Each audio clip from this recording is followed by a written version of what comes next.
Hi, everyone. It's Dr. Z, and welcome to another episode of Next Up Narcissism. Today's episode I have been wanting to do for a very long time, and I am honored to have with us today Benita Alexander. I have been following Benita's story ever since I heard her story on the Wondery podcast, Dr. Death. Benita's story is an absolutely unfathomable, unimaginable story of love fraud. And she has been through the unimaginable and on a very public scale. So before we get into this, let me tell you a little bit about Benita Alexander, other than the fact that she is an absolutely amazing, strong, smart woman who has been incredibly brave to share her story on such a grand public scale, because it takes a lot of courage.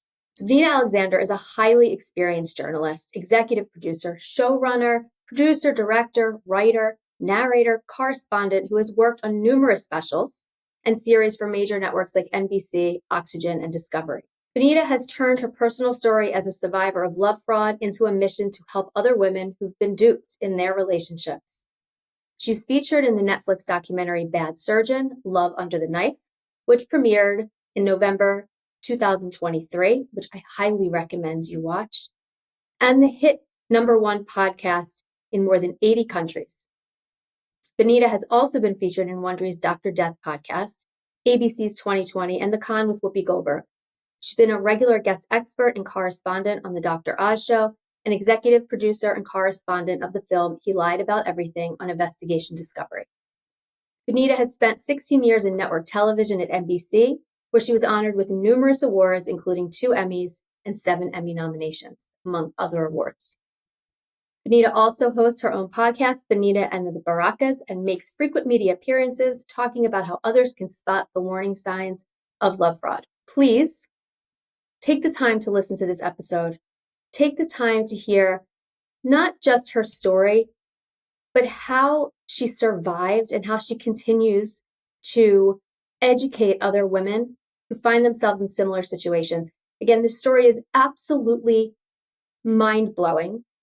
And the reason why this story really just hit me in my gut, other than the obvious reasons, is that it really shows you that it doesn't matter how smart you are, how successful you are. It's somebody who is set on manipulating you, on love bombing you. They can do it.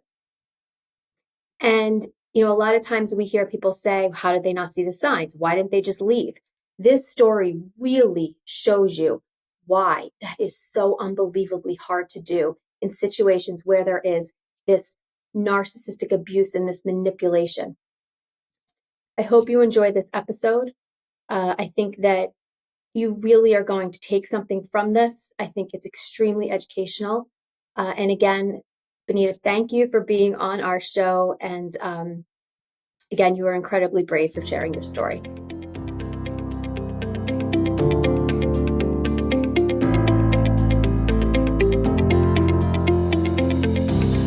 Benita, thank you so much for joining us today. I've been wanting to do this ever since I heard your story, which I will let you get into in as much detail as we can. But for those listening, we talk about narcissistic abuse. What we haven't really touched on is narcissistic abuse when it's kind of merged with sociopathic, we'll say tendencies, traits, whatever you want to call it. It is not black and white. And that's something that I like to communicate to everybody, that everybody's story is going to be different. However, this story, Benita, your story is something that it just blew my mind.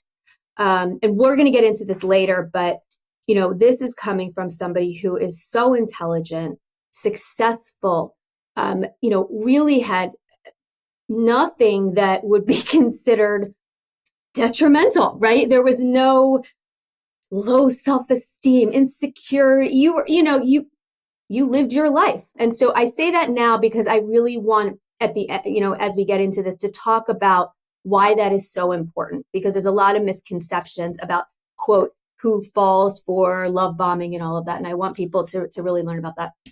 So I'm going to hand it over to you. just kind of start where you feel comfortable and explain and tell as best as you can this absolutely complicated story.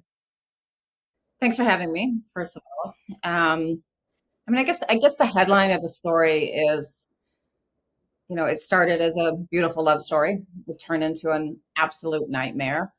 I thought I met the man of my dreams, and he turned out to be one of the biggest con men in history, I think. Not only lying to me, but also very concerningly lying in the medical arena. And I met him. I was a producer at NBC. I had a very successful career. I love my job. I love my life. But I met him when I was at a very vulnerable time, which I, of course, did not realize until later. My ex-husband, we had been divorced at that point for a couple of years, or maybe longer, but at least 3 years, was dying of brain cancer. And our daughter, who was 9 at the time, she was daddy's little girl. And I was just in a very difficult place, I think, I knew what was ahead. I knew what was ahead for her, for us, for her life, how hard this was going to be. I didn't know what to tell her, how to tell her. And as I'm going through this, we start doing this story about this very promising field in medicine called regenerative medicine, which basically is futuristic sci-fi kind of stuff where you would make new organs in the lab, right? So whatever new body part you need, you just basically go to the lab like you go to the drugstore, get a new body part. And it has so much promise because there are problems with organ donation. And you're talking about being able to help people who have no other place to go, no help. And this one man was at the forefront of all this, Dr. Paolo Macchiarini. And his nickname was the super surgeon. And he had this amazing reputation. He worked at the Karolinska Institute in Sweden, which is the place that awards the Nobel Prize in medicine.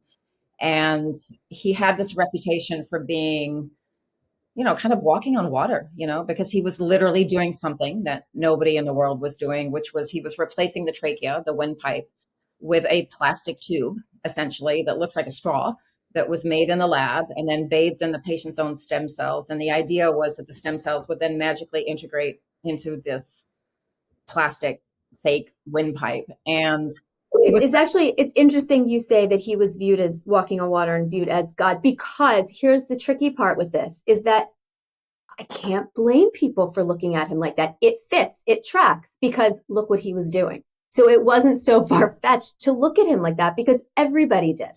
No, I mean, he was doing something revolutionary, groundbreaking.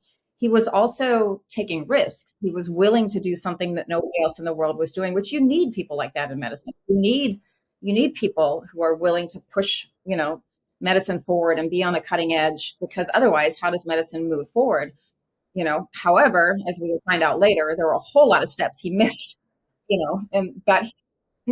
but at the time when I met him, he had this, he was at the height of his career. I guess I was too. That's the part that I think is important. I had this very successful career. I certainly did not need to have somebody like that in my life. I was not looking for somebody like that. But when we met, we were both sort of at the pinnacle of our careers. I was also at this very vulnerable point in my life. And initially when we met because we started doing a story surrounding the work that he was doing. And initially we were friends, and we would, it was a 2-hour special, or was going to be. So you spend a lot of time with the people that you're working with. And initially we would be on flights. We were covering a case in Korea, and we would sit together. We would talk on flights, or after, shoots, go to grab a coffee or whatever. And he seemed to be a very good listener. That was one of the things, if not, I think the thing that drew me to him initially, because I just started pouring my heart out to him about, my ex-husband is dying and I don't know what to tell my daughter, and this, that, the other thing. And he was such an attentive listener and had such good advice. Right. And so yeah, initially I thought, here's this man who is such a good listener, is giving me very wise advice, quite frankly, because, he's dealt with patients that died, and I didn't know what to tell my daughter, how to tell her, all those things. So that's what got me initially. Of course, I didn't realize the key factors there are, one, that he was gathering information to That's right. And two, that I was vulnerable, That's and right. so at its most simple core, when you're vulnerable, what do you want, right? You want somebody to wrap their arms around you. Yeah, you want love, you want support, you want somebody to tell you it's going to be okay. And here you have this attractive, not that would even matter, but it does, right? Obviously, influence the vulnerability piece of it. Right. But you said it yourself. It's somebody who was willing to listen. And how many of us have somebody that really cares enough to sit and listen? None of it's like we're so fast paced. Everybody's in their own world. So to sit with somebody and have that, who wouldn't want that, right? How are you supposed to know that somebody's filing away this data for later to use against you, to manipulate subtle behaviors that they know are going to pull at your heartstrings? We would have no idea. I thought it was a normal, once we started falling in love, I thought it was, just a normal trajectory of a relationship. I now believe, he had an ulterior motive from day one. He targeted me, and he knew what he was doing from day one, but I didn't know that. I think that's the hardest thing for people to wrap their brain around. And one of the most traumatic elements of this, I find, is that key moment where you realize, holy crap, nothing's real. Not only was I targeted, right, but nothing was real. Exactly. And that feeling like the universe has literally pulled the rug out from under you. Yes. It is the most, in my opinion, in my experience, working with people, that defining moment right there is one of the most traumatic experiences that they could possibly engage in. And for you, and the level that it was at, and the complexities of it, and all of the people involved, your career, everything was wrapped up in this. So to have the rug pulled out from under you, I can't even fathom. Yeah, I mean, it was beyond devastating. And we're skipping forward in the story now, obviously, but so much was at stake. I mean, we were supposed to get married. I was with him for about 2 years, and we had this huge, lavish wedding planned. I quit my job at NBC. I'd been there for 17 years. I was preparing to leave New York. My daughter's father, unfortunately, had passed away at that point. I was pulling her away from her whole, life, her comfort zone, because I thought we were starting this new life at his house in Barcelona. I was giving up everything, which I never, if you had told me that before I met him, that I would do that for a man, I'd be like, you're crazy. Come on. Correct. So everything was at stake, and he let it go that far. And not only that, when I discovered he was lying about everything, we were 8 weeks out from the wedding, which was supposed to be this huge, lavish affair in Italy. We had hundreds of guests coming from all over the world that had already bought plane tickets, purchased red carpet attire for what was supposed to be this 4-day fantasy wedding, basically. And literally nothing about it was real. So he let me quit my job. He let me pull my daughter out of her school. He let me spend all this money on crazy wedding dresses. He let people buy plane tickets and, book hotels, sat in front of groups of people going on and on about the wedding and the details and the castle that he had paid for to put them up in. I mean, there's too many things to even list. But he does all this, and the whole time he knows it's never going to happen. This was a fake fantasy wedding. We were never getting married. There was never going to be any wedding. So it still baffles me. It's beyond me. I don't think, I don't want to speak for you, but I can't fathom that it would ever make sense to you. I think so. It's so otherworldly and so surreal. I don't even think that would be a possibility to even be able to make sense of it, even still with all the info you have. I want to go back a little bit. So you're in this love bombing stage. He's listening to you. He's successful. He's smart. You're having these conversations with him. And I remember from both the podcast and from, watching on different specials. And one of the things you had said was that instantaneous attraction you had towards him, that it almost was like this, almost like you felt it in energy as something. And so when that happened and when the love bombing occurred, at what point did you feel that things were, I don't want to say off yet, but kind of made you say, huh? It's the best way I can describe it. It took a long time. I mean, it's easy, to go back, right? And Monday morning quarterbacking and have 2020 hindsight and look like, oh, why didn't you question this? Why didn't you question that?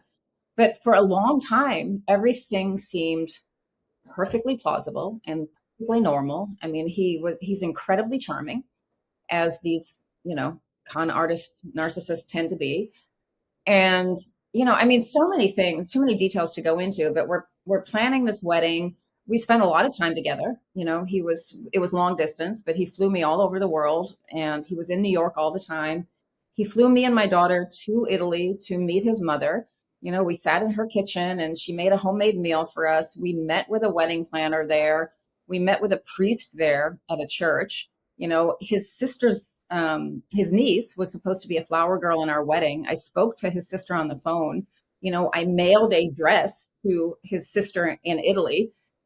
There just was so many things that, like, why would you think this is not real? And that's actually my whole point of asking it. I want people to understand that at no point until, like, it really hit the fan, until no point did you suspect anything, because everything had a plausible explanation. Everything tracked. So why would you? And so it's easy to say, oh, well, that makes sense, because here's the tricky thing with narcissists. Individually, these things that happen out of context may seem weird. But when taken together and you look at everything together, it's like it fits. And they do that on purpose. They weave this web of lies on purpose. And so the other thing I want to say as you tell your story is that one of the questions I get, and I get a lot of slack for this, and I get a lot of horrible comments about this, but I'm saying it anyway. Bring it on. When people ask me, do they know what they're doing? And I know the question comes from a place of this. Know what they're doing? Mm. Yeah. Do they know? Did he know what he was? And so my answer to this is always, yes, they know what they're doing.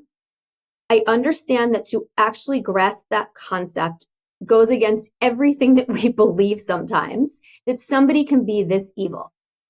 And people don't want to hear that. Yeah, well, they can change. No, it's subconscious. It's not. They are very well aware of what they are doing. Your story in particular, there's just no. But they just don't care, right? They don't care. They don't care. Zero empathy. No. Zero anything. Zero. And the difference between a narcissist and, let's say, a true sociopath, right? I think he definitely was a combination of two.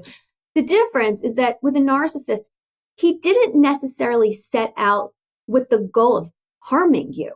He set out with the goal of using you for whatever you could give him. And if you got hurt in the process, and your friends and your family, your daughter, oh, well, you were in the way. I believe that now too. I finally it took me a while to wrap my head around that. Yeah. But that's what I think too. Yeah. Every person in his life, every woman in his life, there was a purpose. Yeah. He's using them for something, That's right. Even his patients. Yep. All his patients served a purpose. Yep. Yeah. So take me to the point where you are now in this relationship with him. Things are amazing. You adore him, and you were keeping this quiet, obviously, for, reasons of your job, the story that was coming out. And so I think that also gave him this bubble to work within, right? That he didn't really have to explain it to many people. And it was a way to isolate you even more, because you didn't want the story to come out. So there was nobody for you to go to while this was happening, for anyone to say, maybe that was objective to it, that I don't even think they would have seen anything wrong, to be honest with you. But there was nobody there. It was a perfect storm. Yeah. Yeah. Initially, because I met him while we were doing a story, which wasn't just about him, it was about the whole field of regenerative medicine. But there is a sort of unwritten rule in journalism, a cardinal rule, that you don't get involved with somebody that you're doing a story about. And there's a very good reason for that, right? Sure. Because if you get attached to somebody, emotionally, it could even be a friendship, your objectivity could go flying out the window. And so clearly, it's not a hard and fast rule. It's not a crime per se, but you're just not supposed to cross this line. And I never in a million years would have thought, that's the other thing, that I would cross that line. So to be able to convince me, and it was something that I really wrestled with. It's something I've been very open with, but it also wasn't like I just said, oh, the hell with it, I'm going to, put my whole career at risk. I agonized over it, and we fought about it. We actually broke up for a little while. I said, we can't be together until the story airs. And that was a huge source of contention at the beginning. But I think you're right. It did give him this sort of, it put me in a bubble for a little while, but it wasn't that far into the story, the relationship, the story aired. And then we were public, and then we announced our wedding, and everything. One of the things that I keep hearing a theme of when you talk is at different points within the relationship, there are these very clear-cut boundaries that you had with yourself, with your family, with your career, with marriage, with all of this. And he systematically attacked each one of them, right? Let me see if she'll cross the boundary of having a relationship with me. Check. Let me see if she will, talk about it publicly. Check. Let me see if she will move or quit her job. Let me see if she will move. Let me see. I mean, it was all of these things. And it's so subtle that you don't realize you're doing it. And so for people that listen, and for people that I deal with all the time who say this, it makes my blood boil. Why didn't she just leave? This is why.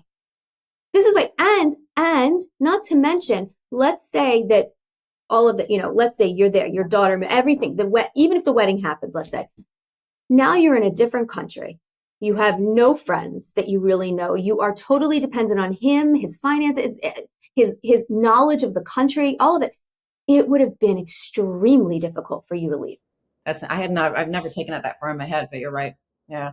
I always describe it as it's like a spider weaving a web, Yeah. right? It's very, very slow and meticulous. So when you read my whole story, everything's stacked on top of each other, but this was over the course of 2 years, and it was very slow and very careful. And so you get drawn into this web before you even realize what's happening. And by the time you do wake up and realize what's happening, you're tangled in it. Stop. I say it's like a leaky faucet. It's like you see it. All right, I'll deal with it. And then before you know it, you're knee deep in water in the middle of your kitchen, and you have no idea how you got here. And then you get mad at yourself. I should have addressed it earlier, but it didn't seem like a big deal. And he was so good at it. He was so good at it. And everything was covered. There was no way that. And this we will find out is not just me. I'm no. one of many people, very Yes. intelligent, prestigious people, institutions, Yeah. doctors, scientists that got caught up in his web of lies. But he was very good at having, and I think, at least, and you can tell me, I think all narcissists are like this. When you confront them, they get very defensive, but they also are rapid fire with their responses. Bam, bam, bam. They have the answer. It becomes gaslighting because they hit you so hard with, why would I lie to you? And why are you questioning me? And bam, bam, bam, bam, bam, bam, that you're just going to go, oh, okay. I call it the fog because you start thinking, okay, it must be me. Something's wrong with me. That's right. That's right. I mean, it is gaslighting. It's word salad. They say things so quickly that you don't have time. And it's said in such a way that's like oddly comforting because they know you want to hear it. But at the same time, it's you don't want to argue with him because it's like you love him. You think he loves you. You think you have something good. And it all makes sense and it all tracks. So it's so complicated. And for you in that moment to decide not to believe him, that's just something your brain couldn't tackle at that point in time, And so every response he has, make no mistake, they're all formulated way ahead of time, right? I mean, this was like a pick your own ending story. If she does this, I do this. If she does this, I mean, this was a blueprint, right? Until the very this was a blueprint. And, we can say, well, what did he expect to happen?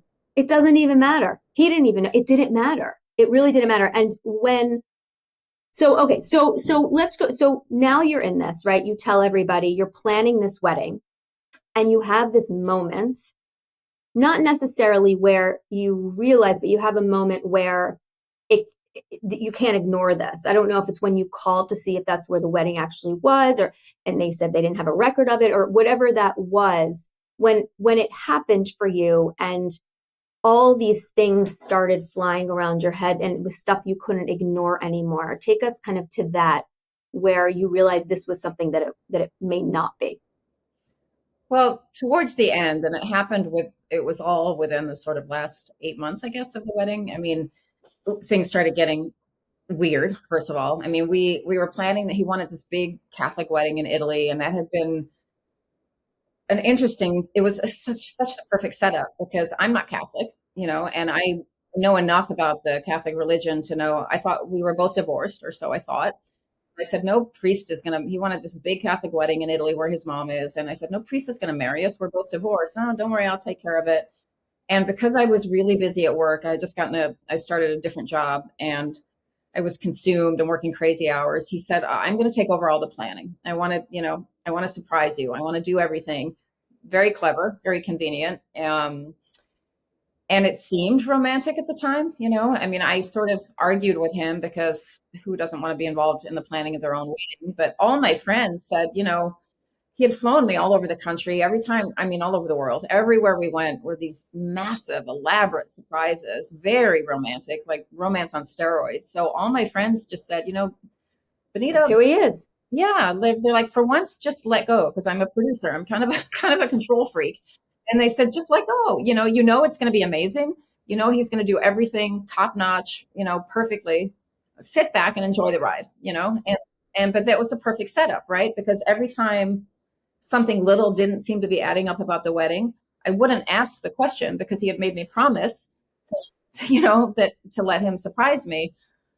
But as we're getting closer and closer to the wedding, little things started nagging at me, like, he said that he was putting all the guests up in a castle. As we're getting closer to the wedding, the guests want to know, how are they getting from the airport to the castle? What's the address of the castle? Basic, right? He won't give me the name of the castle. It's a surprise. I'm like, well, come on. What the hell am I supposed to tell our guests? I want to talk to the wedding planner. You can't. Everything's a surprise.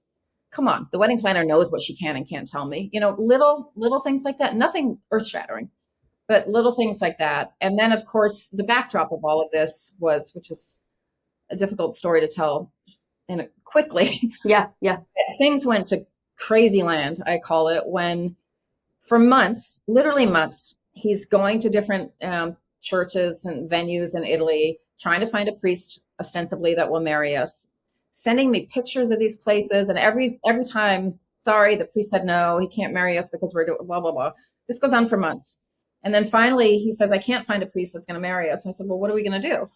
And I said, let's just go get married on a beach somewhere. I don't, need this big wedding in Italy. And he said, well, I'm going to go to Rome and call in a favor. This sounds absolutely ludicrous and nuts. And I get that if you're looking at from the outside in. However, he said that he had contacts at the Vatican. Keep in mind, he's a leading cardiothoracic. Exactly. He's Italian.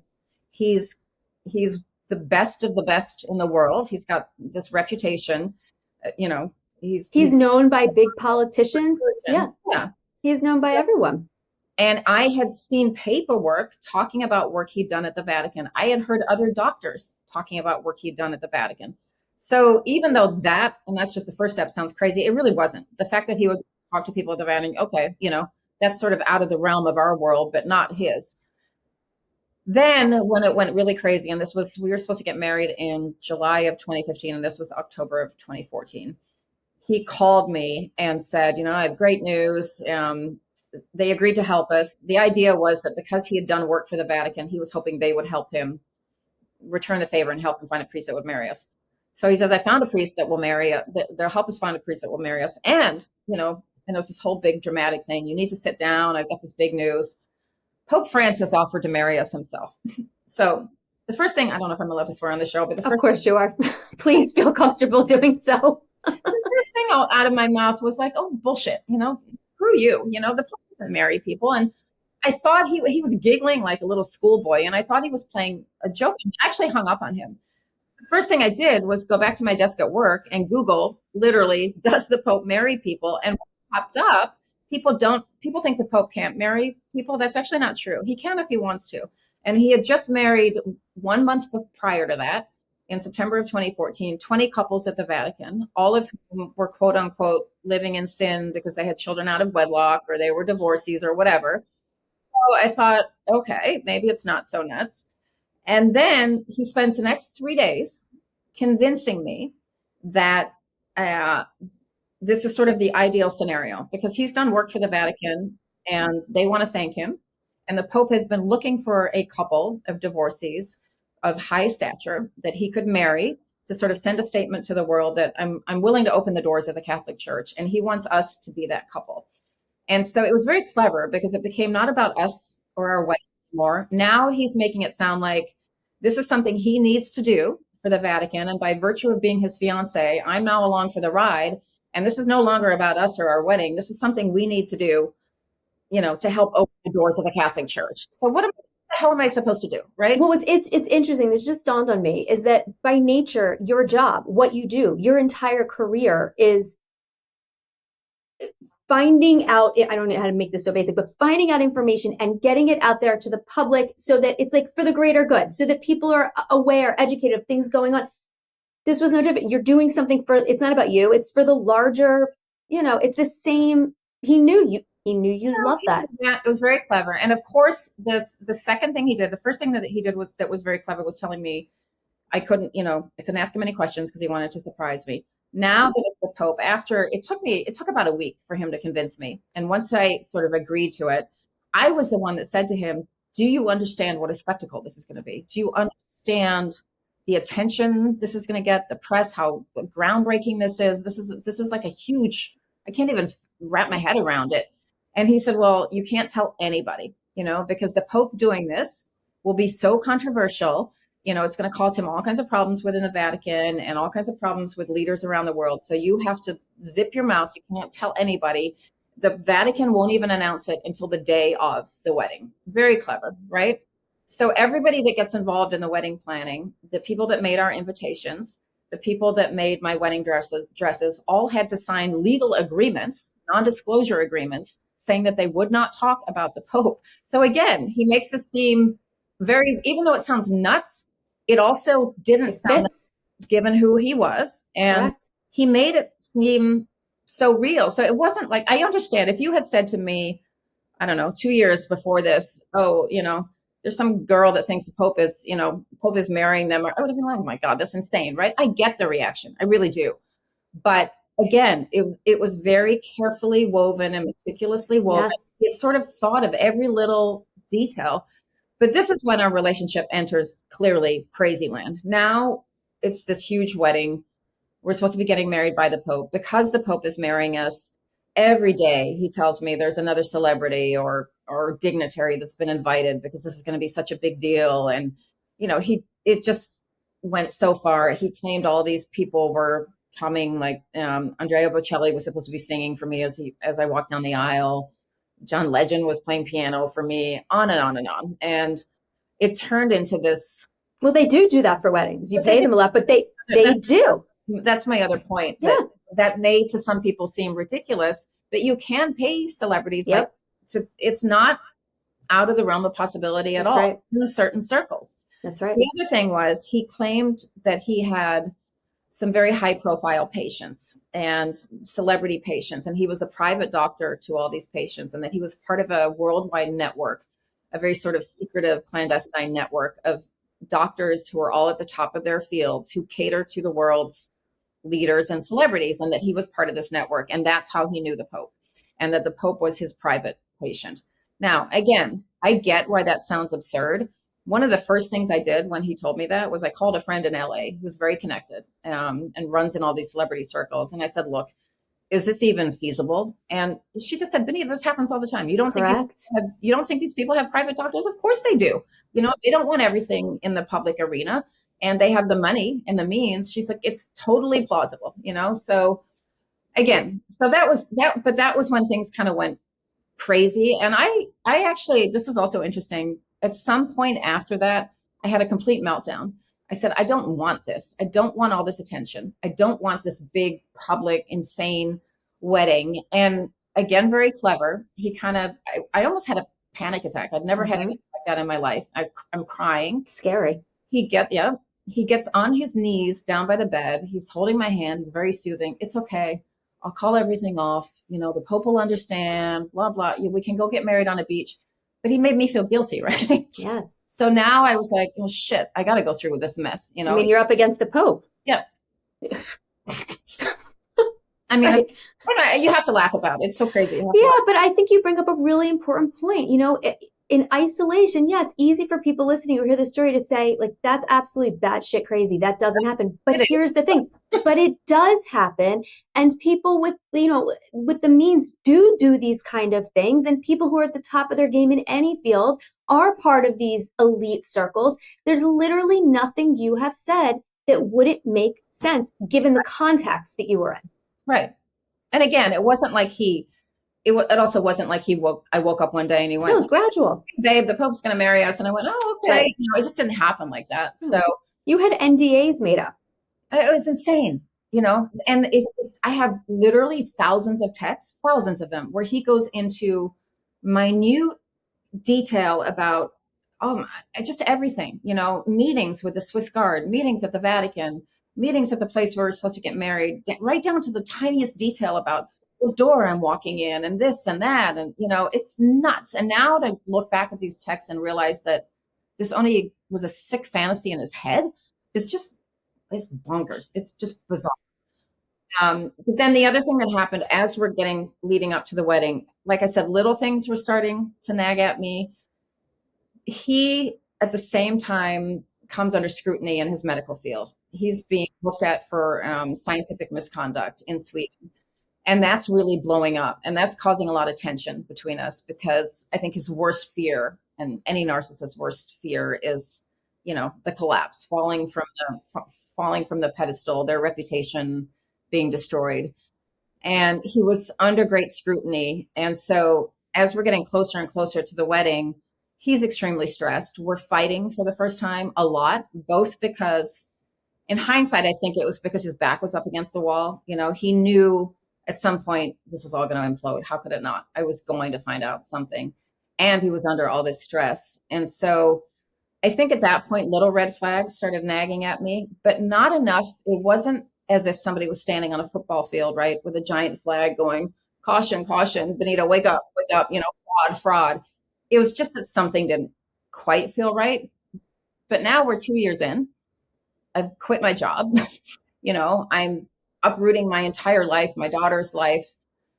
I think at that point, there probably was some level of denial on my part, right? Because it was too far in and too much at stake.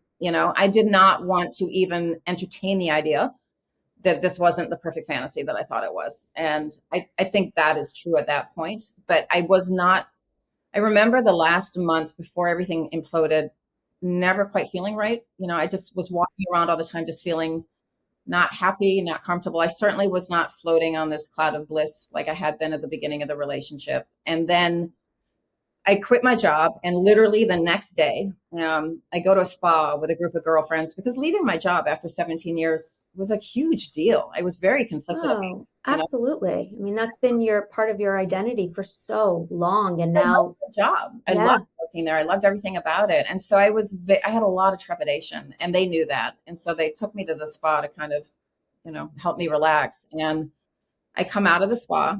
And I look at my phone and I have a text. The subject line just says the Pope. And it's a text from a colleague. And there was a link to an article showing that the Pope was going to be in South America on the date of our wedding, not in Italy. And the killer was that this trip had been planned for a very long time. When I read that, I mean, this happens within seconds. I immediately felt like somebody punched me in the stomach. I felt sick. I think I actually almost passed out. And in that second, all those little red flags that have been sort of bubbling below the surface all exploded. And right then and there, I knew he was lying about everything. I didn't have the details. I didn't have anything yet, but I just knew. And I felt absolutely sick. This is that part I'm talking about where the universe is just, your whole world is rocked. And the physiological reaction to it is not the same as a breakup. It's not that, it's different. It's as if your body knows no difference between somebody is about to physically harm you versus this happening. I mean, that's the response that you're going to have. It's your body responding to the biggest threat possible. And so that's why I talk about that so often with my patients, that moment of kind of like point of no return, where now you're stuck in this, you can't do nothing, but you also don't want to address what you know now is in front of you. And it's a very horrific feeling to be in that moment. horrible, the worst actually. Yeah. And then from there, just to sort of truncate it, I always say it's kind of like I woke up out of my haze, put my journalist hat back on, and went into hyper investigative mode. And I started investigating. I hired two private investigators, one in the US, one in Italy. And ultimately, very quickly, what I find out is that everything, I mean, literally everything is a lie. He had told me he got divorced, which wasn't true. So he never legally married me in the first place. Nothing, and I mean nothing about the wedding was real. All the venues that he said were booked, all the, nothing about it. It was just a twisted fantasy that existed in his head. There never was going to be any wedding. And then worse, the house in Barcelona where we were supposed to be moving, where he had sat in front of my daughter. Keep in mind, this is a, you know, 9, 10-year-old child who's just lost her father.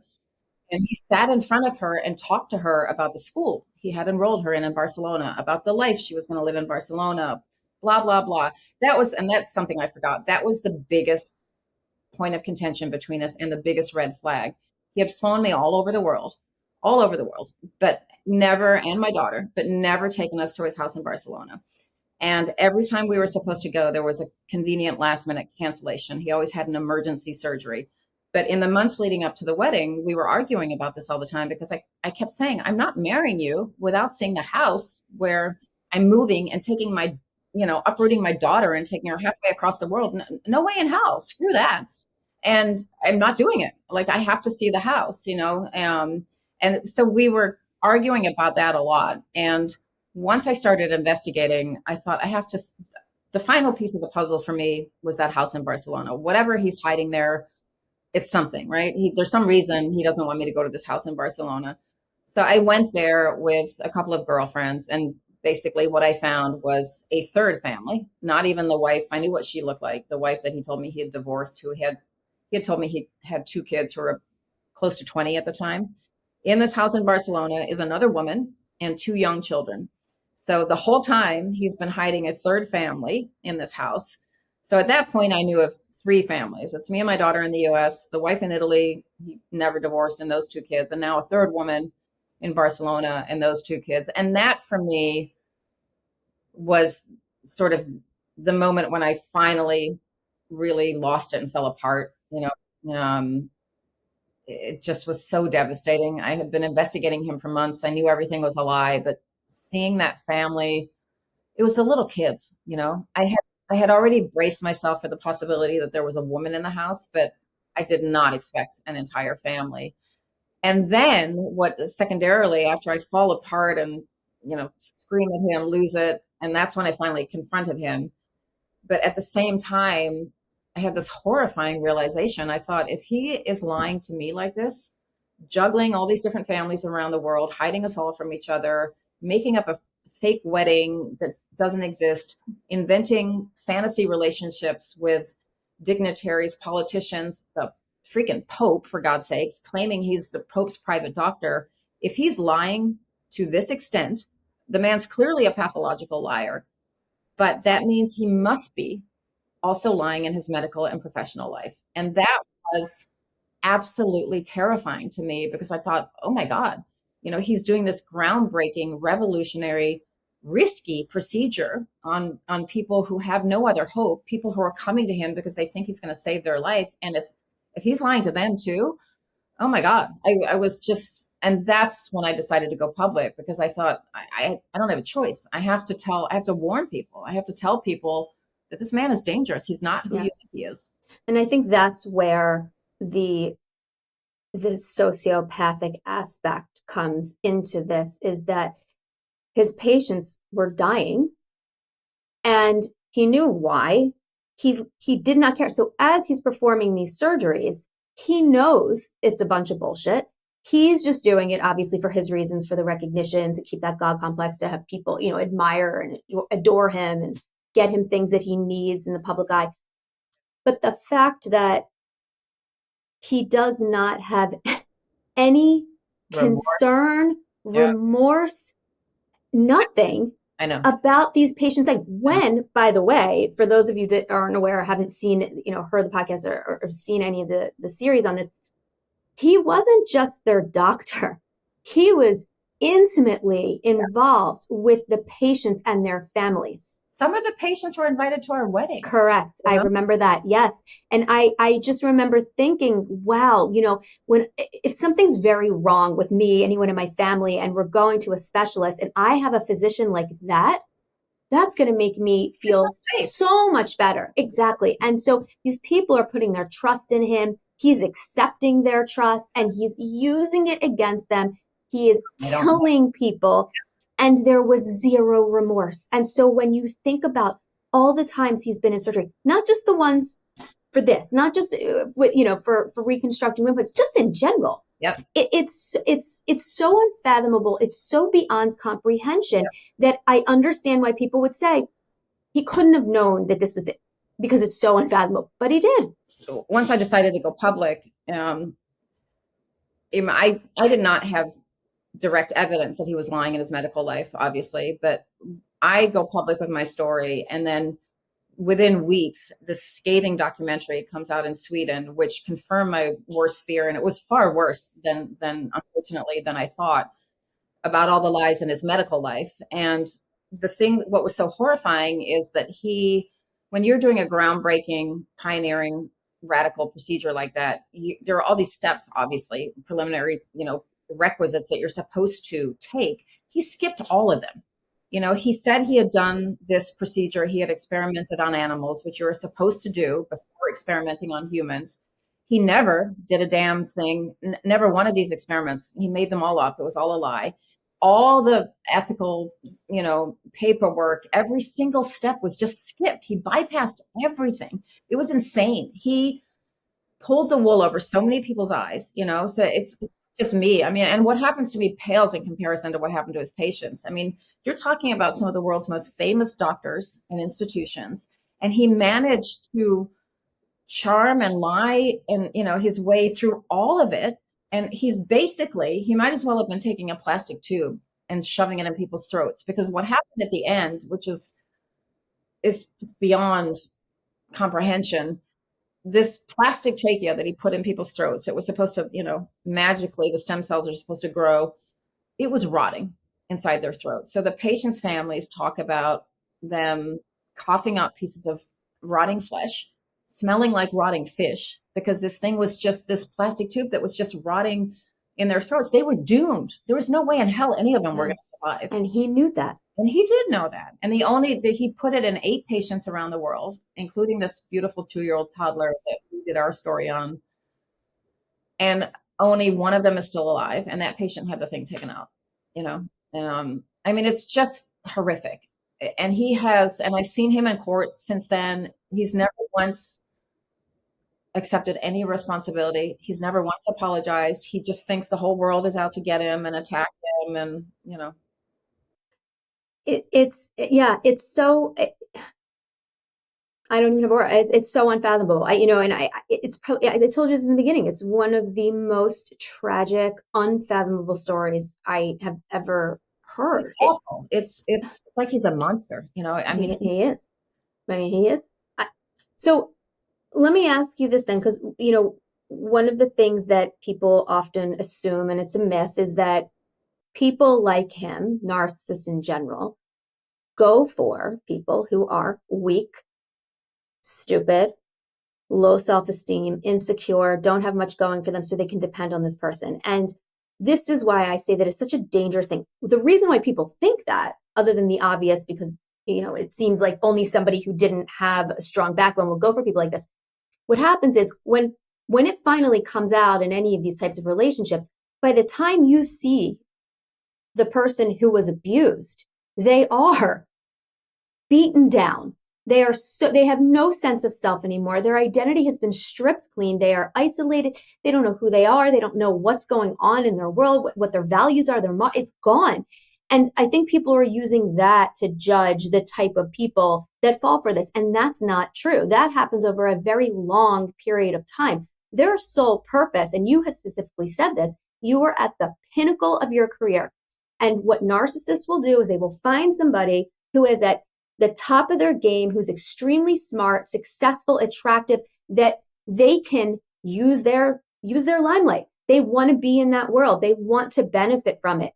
And in the process of doing so, and this is the part that still to this day makes the hair on the back of my neck stand up, the higher up you are, the Yeah. more supply they get from kicking you down and watching you fall. Right. So if they start, dating somebody who is already low as they can get, that's not going to benefit them. They can't get anything out of them. There's nothing to get.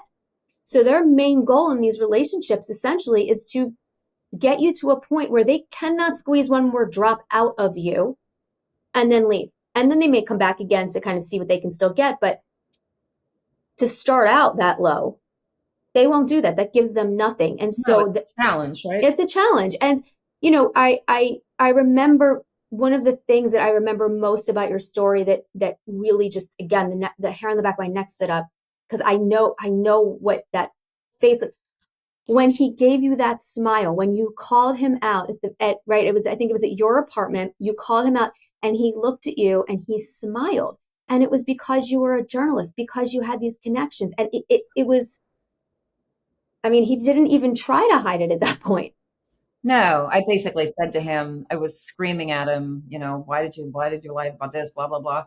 And he's denying everything, of course. And then I just looked at him and I said, why me? Why did you pick me? I am a journalist. At some point, I was going to wake up and start asking questions. It was inevitable. So why me? And that's when he cocked his head. It still gives me chills. He got this little smile on his face. He said, I know. That's why I love you so much. And I remember it still, like the chill went. I just got yeah. And I thought, this is so sick. This is so twisted and sick. Like he targeted me on purpose, and he's enjoying this. Yes. Yeah. And so for you to get out, for you to leave, right? And people will say, well, she had no choice. But here's the thing. He could have still sucked you in. He still could have said things and done things to change your mind. They're so capable of that. So I don't think people realize, even at that moment, when everything was in front of you, when you knew everything and you knew all of it was a bunch of bullshit, you knew what he did, he was in trouble ethically, medically, financially, just all of it. The fact that you were able to leave is still a massive accomplishment. And I really want people to understand that. It's not like, okay, well, now it's easy for you to leave.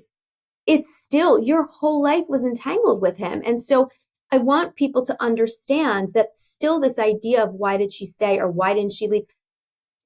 It's still in that situation. It's still so unbelievably difficult for so many reasons. And it really is traumatic. And so just even leaving then is a massive accomplishment, a massive feat, and not easy. And so talk to me a little bit about, before we get into the healing journey that you've been on, let's talk a little bit about victim shaming, because I think it's a huge problem, especially when it's this kind of coercive, manipulative, not physical, let's say, where you can't necessarily see it, but it's there. Not like a woman that's been punched. That's right. And so abuse. It is a form of abuse. Absolutely. And it's insidious. And I want people to kind of hear from your standpoint why, in your experience, it's been so prevalent. Is it because it's your word against his? It's because it's a lot of talking about what happened with, all these little pieces that individually may not make sense, but taken all together, it does. And so what has been your experience with the victim blaming? Because it was on such a huge public scale. So how did you handle it? What did you do? And what did you learn from it? First of all, I think the worst part when something like this happens, especially as a successful, smart, intelligent person or woman or anyone that's conned by him, it's humiliating. It's embarrassing. The first thing you do is beat yourself up. How did I fall for this? How could I be so stupid? You're already beating yourself up. Why didn't I see the red flags? Why didn't I, how in the hell did this happen? In my case, that's, complicated by the fact that I have hundreds of people from around the world that are on this train with me who believed it because I believed it and thought they were going to this wedding, who've now lost money, who thought they were, going on this great fantasy weekend of a wedding. And so I feel guilty. I've yanked my, daughter out of her school. I've left my job, so now I have nothing. It was beyond devastating. And, not just the heartbreak, the fact that and then you're dealing with the fact that you don't know who the hell's been sleeping in your bed. I don't know who I was engaged to. And the inclination is to want to fall apart. The inclination is to want to run away and hide. I mean, I kind of fantasized about moving somewhere and, changing my name and dyeing my hair blonde and just like disappearing, basically. You want to crawl under the bed. I cannot blame you. I knew I couldn't do that because I felt this responsibility to let the world know who this man is. I also knew going into that it was going to be difficult. I had friends that sat me down and said, Benita, if you do this, you're going to get attacked. This story is so crazy with the Pope and all these other components. There's no way people aren't going to come after you. They're going to ask you why you got involved with him in the first place. They're going to ask you why you didn't see the red flags. They're going to attack you for believing this story. And they were worried. I think it speaks to your resiliency, because there's plenty of people that would have just out of fear for their lives, fear for their children, where they wouldn't have gone through it. And so the fact that you did speaks volumes about your resiliency, because that is not an easy decision to make at all. It was not an easy decision. And that's one of the hardest things about getting attacked now. It's like, do you think I wanted to do this? Do you really think I wanted to? I was always a private person. Do you really think I wanted to put all my dirty laundry out there in the public? And when I decided to go public, I also decided to be a completely open book. I had to be completely open about crossing this journalistic line and anything else. I'll answer any question, because how can I expose him if I'm not taking the responsibility for what I did, which is crossing this journalistic line, maybe not seeing some of the red flags, whatever else you want to put on me. And so it takes so much to do that, to put yourself out there and anybody, quite frankly, you put anybody in the public eye and you start picking apart their life. We've all made mistakes. We all have flaws. And now you're on this on this platform, and you're being picked apart but I thought, okay, I'm going to take whatever comes my way, because I don't have a choice. He's dangerous. I didn't know all the details then, but I suspected that he was probably responsible for killing people. So it really didn't matter what came at me, but I was wholly unprepared for how difficult it was. It was way harsher than I had been warned, way harsher than I anticipated. And in terms from other people criticizing your story or picking it apart. Yeah. Okay. Yeah. I mean, it's the haters, the trolls. Social media is a brutal place. Brutal. And, it's coming after me, calling me stupid. Of course, the Pope gets a lot of laughs, which I understand. I do understand. How did she, give me a break. And then people saying things like, oh, she's just whining because she no longer has this lavish life and, being flown around the world. Anybody that knows me knows that's the furthest thing from the truth. I never dated people with money. I don't care. That's beyond who I am. But people make these assumptions about you. Oh, she's just complaining about this, and she's whining about this, and she just wants the attention and the publicity, and she's doing it for money. It's like the furthest thing from the truth. My sole goal was to expose him, and it has not been fun. It's not fun to put yourself out there and get attacked. And all these details, that's the irony of it. All these details that you're attacking me about, the Pope, it's my word against his, right? I could have told some watered down, convoluted version of the story and left all that out, but I didn't. I put it all out there because I wanted people to understand how insane his life is and what level he was willing to take it to. So I'm the one that put that information out there. And now you're coming back at me and attacking me and calling me stupid. So it's really difficult, and it's really a shame, I think, because it takes so much courage for a woman to come forward and talk and expose herself like that. And then on top of it, to get attacked. It's the reason people don't talk about this kind of thing. And that's what is so concerning to me, because if we stay quiet and if women don't feel comfortable enough to come forward and talk, it's going to keep going. They're going to keep doing it. It's going to perpetuate. And I think these type of people, these narcissists, these con artists, sociopaths, whatever you want to call them, they count on you being quiet. They count on you being too embarrassed and humiliated to talk. And so that's why the lies, keep escalating, because they don't think they're ever going to get caught. That's right. That's right. And even when they do get caught, they don't care who they hurt. They just care that they got caught. He cares that people may not look at him the same. That's it. He doesn't care about the people that he harmed in that way. Care less. And for the people that are listening to this, and for people that maybe are saying, well, like, how could you be so dumb? How could you, I cannot stress to you enough that it's almost as if people hear this and it's so shocking, it's so unfathomable to actually internalize it and accept it, that the easiest thing to say is to point the finger at me. Is to point the finger at you. Because the alternative, especially in this case, the alternative in this makes you, one, lose a lot of faith in the medical community. Yeah. Okay. Because I remember when I heard this, when I really like dove into this, one of the biggest takeaways, in addition to, what happens to you and your family, go to the doctor, right? It was how many other doctors are doing this. Because the truth is people who are in these positions of power, or these high up positions in the medical field, do have a certain personality construct, because that's the only way they be able to get into that position anyway. You have to do some things you don't like. You have to step on toes. There's a lot of red tape. You have to, anyway. But so I think you're already kind of dealing with those types of people, but it really hit me afterwards. Like, that, what doctors can you trust? What else is a lie? And so it rocked so many areas, not just your world. It rocked the medical community. It rocked his patients, right? Everybody. It was so systemic. And so for people saying, well, pointing the finger, how could you not figure this out? You're so dumb.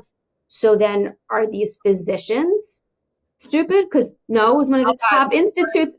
It was a place that awards the Nobel Prize. Correct. They were talking about giving him a Nobel Prize. Yes. He's conning IRB. IRB review. It's mind numbing. So on the Nobel Prize Committee stepped down in shame after this. This is a huge scandal. So many people. It's not just me, but I don't see that. They only see, my story. And it perpetuates this, because they do bank on people not saying anything. And I would bet that because you were in the position that you were in, the career you had, the connections you had, I bet you that there was a part of him, if not all of him, that assumed that you wouldn't talk because you wouldn't want to fall from that pinnacle of your career. Well, I talked to him about that when at the beginning of the relationship, when I kept saying we have to wait. I told him this is like my worst nightmare. My career means everything to me. That's right. My reputation means everything to me. I'm not willing to risk this. We have to put the brakes on this, which we did for a few months. So he knew that. Yeah. That's right. That's right. So let's switch gears, forward focused a little bit, and just talk to me a little bit about what your healing journey has been like. What has helped you? What has not helped you? What you wish you had known then that you don't know now, or that you didn't know then that you know now. And what would you say to people listening who, maybe probably in a different type of situation, but the same situation in many ways? Talk a little about your healing journey that people could kind of benefit from. I think, and I say this all the time, but I think it's really important. I don't think you can go through something like this and not have trust issues. It's almost impossible. And changes you.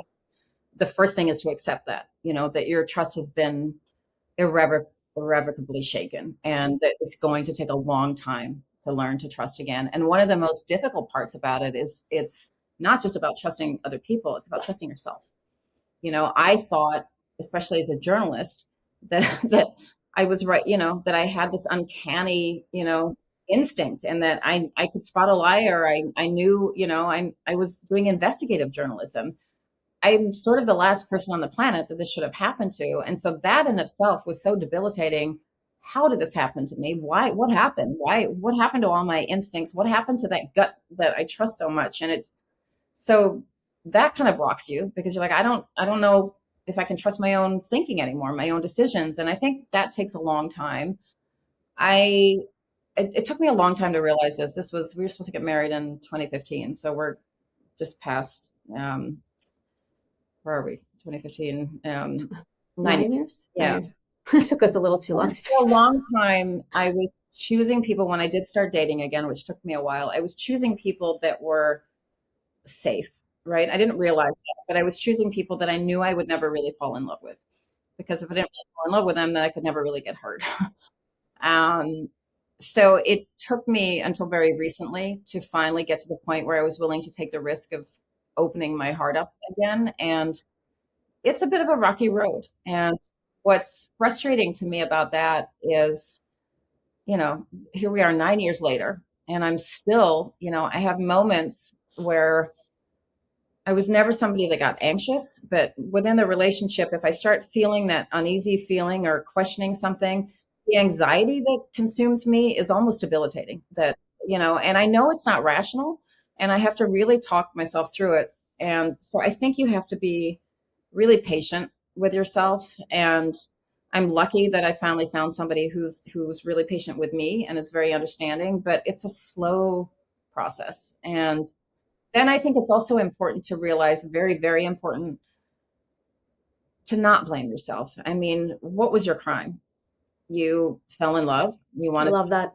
You wanted to trust a person that you fell in love with. This is a very normal thing. You didn't do anything wrong. You were vulnerable. And when you're vulnerable and you fall in love, there's a reason they say love is blind. But you never expect something of this extreme to happen. You never expect someone to be lying to you about literally everything. Um, so I think it's just a slow process, and I think I'm still healing. It takes a long time, and yeah, it's not easy. I would say that, but it is possible. I think, just to not end on a down note, it absolutely is possible. I think I've learned a lot from it. I think I'm stronger. I'm stronger than I realized I was. I knew I was strong. I knew I was resilient. I'm far more resilient than I even realized. I think my daughter has learned a lot of lessons from me, and I can take that away from it. And as difficult as it has been and continues to be, going public with this and talking about this, I do know that talking about it and being so candid about it has helped a lot of people, because for all the naysayers and all the haters and all the negative, I get far, far more volumes, hundreds of them, of just incredibly beautiful messages from people who reach out thanking me and basically saying to me, if it happened to you, okay, now I don't feel so stupid. I know it could happen to me. And thank you for being so raw and honest, because you've made me feel less alone. You've made me feel less stupid. And that, in some weird way, does make it worth it. Yeah, Um, absolutely. You know, you bring up such a valid point. One of my pet peeves, and the people that listen to me and follow me know this about me, I cannot stand when people tell other people, or even therapists tell people, that we need to work on getting over it, right? Or give you skills to get over it. Here's the thing: trauma, and this is, and in this particular type of trauma where it's concurrent, and it changes your brain chemistry. It changes the way you look at the world. It changes the way you look at yourself. And because it changes you, there is no going back to who you were before such a significant event occurred. And the analogy I give is, if God forbid I had a child that passed away, imagine somebody saying to you, get over it. Of course not, right? So, it's the same thing. It's such a traumatic event. It literally rocked you to your core. As you said, it was a great word. It just debilitated you. And your body is still responding to the level of anxiety you had when that moment kicked in. So when you get anxious, your brain's saying, oh, here we are again. And so it's never going to be this type of thing where you get over it. Not only is that dismissive, but it's wrong. That's not how we work. And so you have to find ways, which is exactly what you said you're doing, to incorporate what happens to you. You don't need to like it, but you have to accept what it has done to your sense of self and be able to take that and move forward alongside of it. Doesn't have to be all entangled. It's the goal is to objectify yourself from it, be able to look at it, right, rather than owning it in that uncomfortable way, and moving forward in life, because it changed you. And there is a part of you that has to, not you, but in general, you to accept what has happened. I think what's interesting about that, I had this very, I don't know if defiant is the right word, but from the very beginning, I decided, okay, I'm not going to allow him to change me. I've always been a very loving, warm, diehard romantic person. I love being in love. I'm very passionate. And when I first discovered everything, I thought, okay, I'm not giving him that too. He doesn't get to take that away from me too. Yes. I want to retain the essence of who I am. Now, 9 years later, I think not that that was wrong, but I think what I didn't account for in doing that and sort of being this tough, resilient, was that I didn't incorporate the word trauma into it. I didn't realize how traumatizing it had been. And that although I think that's still a good strategy, and although I don't want to, and I think I've been pretty successful at I didn't want to become bitter and angry, Sure. And I think I've done a pretty good job of doing that. But I do think it's important to recognize that it is trauma. It is, and it absolutely, and it stays with you and in your body, and it's just something that unfortunately now is part of me, which sometimes honestly makes me sad. But it's just, yes, it's there, and it's you either learn to live with it and try to get over it, or it does take you down. Yeah, and and I think the way you've gone about healing in terms of getting this out there and helping people and literally probably saving lives in more way than one, that's part of the healing journey too, is this ability to convey to other people that there is hope. You are going to be okay. You will be happy again. You will find love. Will you ever be as trusting? Maybe, maybe not. But if you're not, that's okay too. It's okay. Yeah. It's perfectly okay. And so I think that the way you've gone about healing is, I think it shows your resiliency. I actually think the ability to incorporate something traumatic into your life and be able to move forward alongside of it is resilient. Right. I think that it's easy for us, all of us, myself included. When something bad happens, we don't want to think about it. We push it away. That's what makes us worse. Right. That's what makes the anxiety worse, because we're storing it. And so the fact that you're getting it out is resilient. That is resiliency. Thank you. And that brings up an important point. We talked about this a little bit before the interview, but there are moments, there have been very few over the course of the 9 years, but because I've developed a very tough skin now against all the haters, and I know what's coming. Every time I do a big interview, I know what's coming. But there have been a few times when I've sort of gone down the deep, dark rabbit hole and start reading all these negative comments. And it's crazy because half the stuff isn't even true, but it all sort of builds on each other, and people, and there have been a couple of times over the years when I've really let it get to me. I've been in tears, and I've called friends and just thought, why am I even talking about this? Why am I doing this? Why am I putting myself out there? But that's exactly why I need to keep talking about it, and why I want to keep talking about it, because that goes back to the victim shaming. This is the reason people are afraid to talk. That's right. The reason people are afraid to come forward. And there's so many examples of that. And you can't, I just wish somehow I could stop that. Don't point the finger at the victim. In my case, patients died. Yes. He literally killed people. So who cares? Why are you coming after me over all this stuff? Yes. That's not going to be an easy thing to eradicate, but no, and it'll always be there. But and and again, those comments that you get, the letters you get, the feedback from other people, like you said, that overrides the other moments. And just keep focusing on the fact that you speaking about this has, like I said before, it has saved lives. And I'm not just saying that figuratively, it literally has saved people's lives. He'd still be doing surgery. He'd still be doing what he's doing to people who, God knows what would have happened. So I don't even want to think about it. Yeah. I mean, you have saved lives, and you don't need to explain that to anybody. Thank you. Yeah. I truly, from the bottom of my heart, want to say thank you for doing this, because I know this is not easy to talk about. I know that it's something you want to talk about. I also know it's not easy to talk about. So you are an amazing woman, and you're resilient as hell. And I'm just very honored that you were willing to just sit and speak about this. It's going to help a lot of people. Thank you so much. Can you just tell people quickly where they can find you if they want to hear more about your healing journey? The best place is on social media, on Instagram, or you can also go to my website, which is just benitaalexander.com, but Instagram or TikTok at Benita Alexander _official. I think that's it. We've had in a long time. It's funny.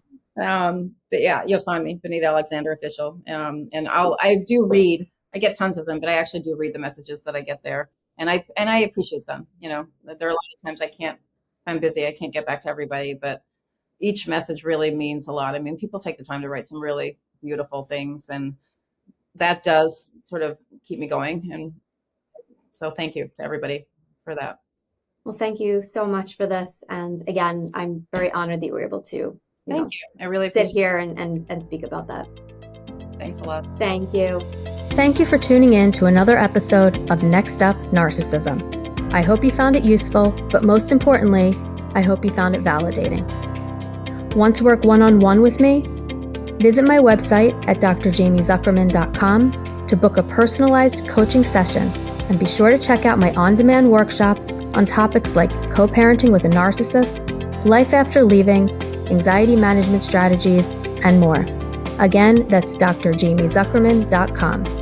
You'll also find links to my interactive workbooks, merchandise, resources, and newsletter sign up.